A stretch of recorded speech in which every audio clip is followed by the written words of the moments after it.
আমার স্ত্রীকে আমি ভালোবেসেই বিয়ে করেছিলাম, কিন্তু যখন পরিপাটি প্রেমিকাটা অগোছালো স্ত্রী হয়ে গেল, তখন কেন জানি না আমার আর ওকে ভালো লাগতো না। মেয়েটা অল্পেই খুশি হয়ে যেত। আমার মনে আছে, যখন ওর সাথে আমার বিয়ে হয়, তখন আমার মাস মাইনে শেষে বেতন ছিল 15,000 টাকা। এই টাকায় ও কতটা হ্যাপি ছিল, আমি কাউকে তা বুঝাতেই পারবো না। আমি থেকে শুরু করে আমার পরিবারের প্রতিটা মানুষের খেয়াল রাখতো, আর দিন শেষে চাইতো একটু ভালোবাসা, যেটা আমি সময়ের সাথে সাথে কমিয়ে দিলাম। আস্তে আস্তে আমার পজিশন ভালো হতে লাগলো, আমার চিন্তাধারাও উন্নত, কিন্তু সংসারের চাপে পড়ে ঠিক ও আগের মতোই রয়ে গেল। আবার 15,000 বেতন 30,000 ঠেকলো। ঘর পরিবর্তন হলো, আমি পরিবর্তন হলো, শুধু পরিবর্তন হলো না কবিতা। হ্যাঁ, আমার স্ত্রী নিজেকে পরিবর্তন করলো না, টাকার নেশায় আমাকে গ্রাস করে দিল।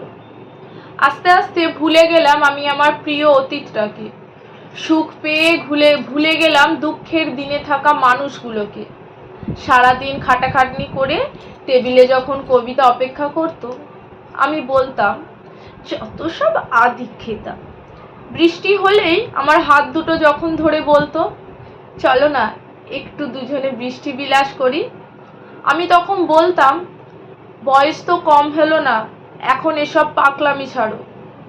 মাঝরাতে পিরিয়ডের ব্যথায় কুঁকড়ে উঠতো, আমি নাক সিটিয়ে পাশের রুমে ঘুমাতে চলে যেতাম। দিনের পর দিন তাকে ভালোবাসা বেড়েছিল আমার প্রতি। একটা সময় পর আমার পরিবার ওকে অবহেলা করতে শুরু করলো।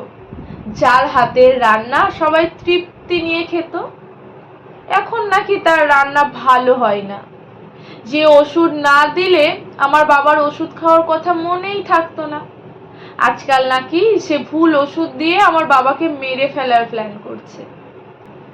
একটা সময় আমাদের বাড়িতে থাকার মতো কোনো সম্বল খুঁজে পেল না কবিতা, তাই সরাসরি বলে দিলাম, আমি তোমায় ডিভোর্স দিতে চাই। সে সেদিন খুব অবাক নয়নে চেয়েছিল, কোনো প্রতিবাদ করেনি। হয়তো সে বুঝতে পেরেছিল তার এই বাড়িতে প্রয়োজন ফুরিয়েছে। তারপর সেই আকাঙ্ক্ষিত সময় এলো যখন কবিতার আমার ডিভোর্স হবে। সেদিনও সবটা কি সুন্দর মেনে নিয়েছিল, কোনো প্রতিবাদ করেনি, এমনকি খোরপোশের টাকাটাও দাবি করলো না। উকিল বলল যখন সে টাকা নেবে না কেন, তখন বলল যে মানুষটা আমার হয়নি, তার টাকা দিয়ে আমি কি করব। ওর বাবা সেদিন আমায় একটা কথা বলেছিল, ভগবান দিয়ে ধন দেখে মন, কায়রা নিতে কতক্ষণ। কথাটার মানে সেদিন না বুঝলেও আজ ঠিকই বুঝতে পারি। 3 মাসের মাথায় মিথ্যা অপবাদে আমার চাকরি চলে গেল। বড় বোনটাকে মাঝে মধ্যেই তার শ্বশুর বাড়ির লোকেরা মেরে ধরে আমাদের বাড়ি পাঠিয়ে দেয়।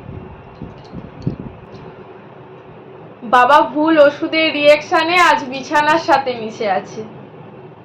মাছ প্রায় তরকারিতে নুন হলুদ দিতে ভুলে যাই, আর আমি উন্নত মানের চাকরি ছেড়ে ফুটপাতে ফুলের দোকান দিয়ে বসে আছি। আজ ওই কথাটার মানে বুঝলাম, দিয়ে ধন দেখে মন, কায়রা নিতে কতক্ষণ।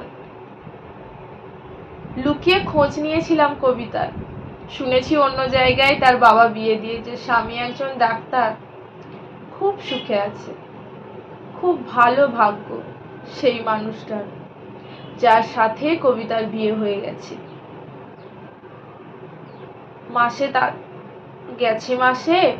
তাদের একটা মেয়ে হয়েছে। সে সুখের আশা করেছিল, তার এত সুখ, আর আমি সুখের আশা করেছি, মানুষকে অমানুষ ভেবেছি, তাই আজ আমার এই পরিস্থিতি। তাই তো বলে, শেষ হাসিটা তারাই হাসে যারা নিজের নয় অন্যকে ভালোবাসে। নমস্কার। ভালোবাসা কলমে জানি না, তো কেমন লাগলো সেটা আমাকে অবশ্যই জানাবেন। তো ভালো লাগলে তোমাদের সাথে আরও এরকম গল্প শেয়ার করব।